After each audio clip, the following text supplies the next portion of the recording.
ADEX ke digital itu 64%. Ya, jadi 64% revenue yang masuk lewat periklanan itu masuknya ke platform digital, Mas. Nah, sisanya itu dikerubutin sama televisi, sama koran, sama portal, online, radio, dan semacamnya. Trennya sini akan terus meningkat gitu kan.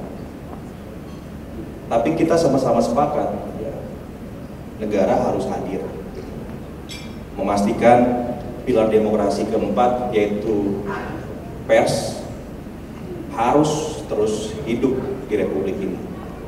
Setuju Pak?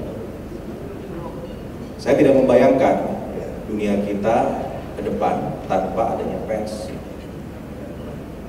Sebagai seseorang yang tumbuh besar di jurnalisme televisi, bareng-bareng sama kawan saya itu ada Rian di sana.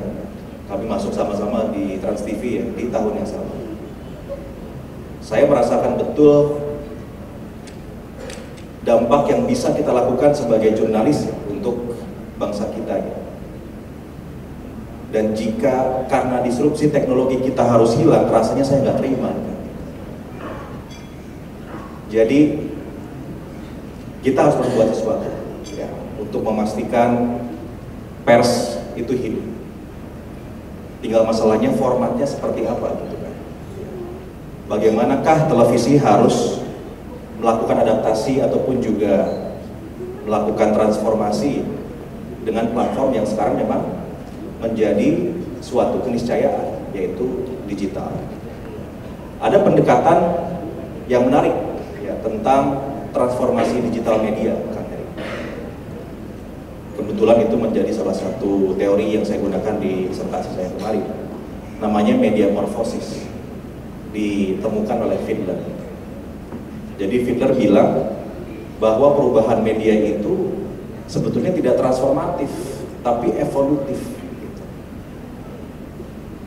Harus berubah, tapi perubahannya tidak bisa mendadak, perlu disiapkan koridornya.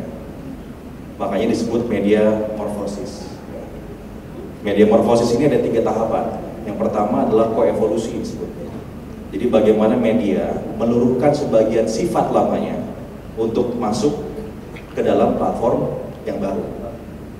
Memang perlu ada sifat-sifat yang ditinggalkan,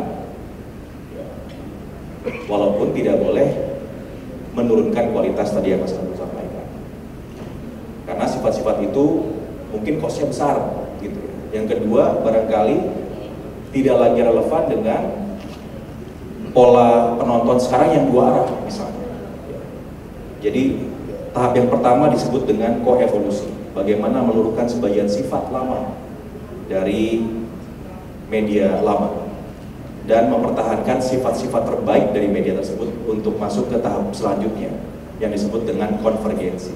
Jadi baru setelah koevolusi masuk ke konvergensi. Disitulah kita mulai berpikir tentang infrastruktur, berpikir tentang alat, berpikir tentang format dan seterusnya. Nah, kebanyakan sekarang ini kebalik ya. Kita melakukan dulu konvergensi, koevolusinya lupa, sehingga akhirnya digitalisasi itu menjadi biaya tambahan atau cost tambahan, sehingga memperberat ya, cost produksi dari media lama. Nah, mungkin pendekatan ini ya perlu kita dorong, dan pemerintah bisa dorong dengan regulasi setidak-tidaknya.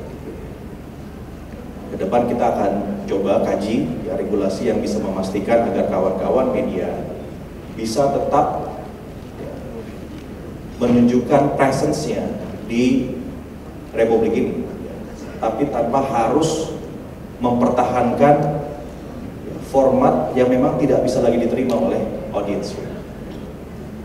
Nah, tahap yang ketiga disebut, dan acara ini juga merupakan suatu bentuk penghormatan bagi para teman-teman jurnalis tentunya yang telah bekerja keras, berkarya. Di industri televisi Indonesia ini semuanya melalui proses penjurian yang ketat pastinya daripada juri-juri yang kualifikasi pastinya ya. Perlindungan antusiasmenya sangat luar biasa, terbukti dengan jumlah peserta yang masuk untuk mengikuti apresiasi ini. Sejauh ini dalam hitungan sangat pendek, relatif pendek, hanya 2 bulan efektif kita kerjakan sekitar hampir 300 peserta mengikuti apresiasi ini. Sangat luar biasa. jurnalistik yang diberikan apresiasi berlangsung sangat ketat. Proses seleksi melibatkan 16 jurnalis pengurus pusat IJTI. Hasil yang telah diseleksi kemudian dinilai oleh para dewan juri yang terdiri dari anggota Dewan Pers periode 2013-2016 dan 2016-2019 Imam Wahyudi, pemimpin redaksi RTV Yulia Supatmo, Ketua Umum IJTI Heri Kurniawan, dan Sekjen IJTI Usman Almarwan. Dewan juri menitikberatkan pada sejumlah titas serta kelengkapan dan kejelasan materi sebagai sebuah informasi. Tim seleksi menyaring karya dari peserta yang berjumlah lebih dari 300 menjadi 36 karya. Jumlah ini kemudian dinilai oleh Dewan Juri untuk dipilih 10 karya jurnalistik televisi yang diberikan apresiasi sesuai dengan tema yang telah ditentukan. Jurnalisme televisi atau jurnalisme audiovisual itu kan sebetulnya mengawinkan antara profesi jurnalistik dengan profesi seniman. Saya selalu bilangnya begitu. Karena kita tidak hanya dituntut untuk menyajikan data dan informasi dari pemirsa, kita juga harus bisa mengawinkan itu dengan aspek-aspek teknis dan kreativitas seperti editing, komposisi shot, alur narasinya, alur ceritanya dan seterusnya. Dan itu yang akan menjadi penentu mana dari teman-teman yang menyampaikan materi mana yang lebih unggul daripada yang lainnya.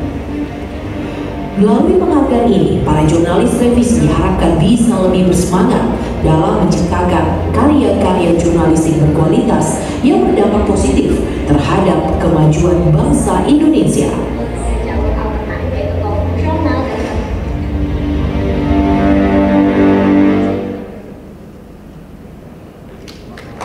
Boleh kita berikan Toto, kemudian ini Kang Yadi, mereka adalah anggota-anggota Dewan Pers yang ini dah, yang selalu menyenangkan. Karena kita selalu bayangkan Dewan Pers itu galak dan sebagainya, tapi kalau berurusan sama mereka ini. Nita dan hadirin, untuk kategori pertama kita langsung menuju ke apresiasi malam ini. Iya. Kita langsung bacakan untuk kategori pertama. Ada dari tema apa nih?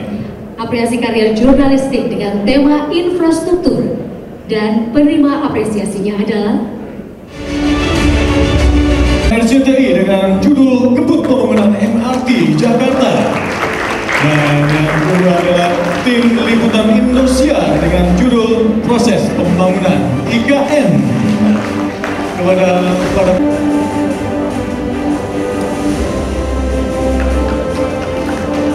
iya, tim liputan Indosiar untuk tim liputan dari RCTI. Baik. Satu pasukan. Bisa boleh loh panggil pasukan.